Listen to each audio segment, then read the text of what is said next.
আল্লাহ নবী সাল্লাল্লাহু আলাইহি সাল্লাম নিজে হাতের আঙ্গুল দিয়ে দেখাইছে, সাহাবীরা দেখো এই কবরে আযাব হইতেছে। কেন জানো? নবী নিজে বলছে এই ব্যক্তি প্রস্রাব করে ঠিকমতো পবিত্র হইতো না, এই কারণে তার কবরে আযাব হচ্ছে। এটা নবী বলে নাই? স্পষ্ট হাদিস বাবা, আল্লাহ নবী নিজে দেখাইয়া বলছে যে এই কবরে আযাব হচ্ছে। কেন?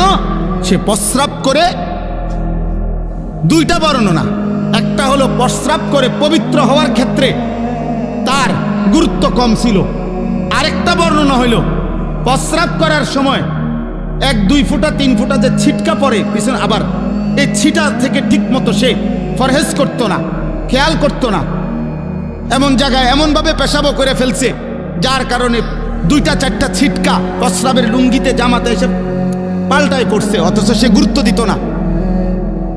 আল্লাহ নবী সাল্লাল্লাহু আলাইহি সাল্লাম বলেন প্রস্রাবের ছিটা থেকে ঠিক মতো পাক ছিল না, খেয়াল করে নাই, খোদার কসম নবী বলছে এই কারণে তার কবরে আযাব হচ্ছে।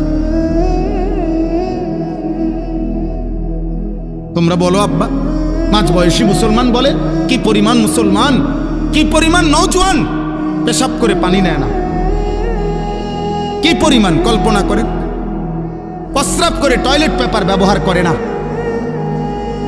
এই অপবিত্র মানুষ তার জীবনটা কাটে কি, রাত কাটে কেন বলেন?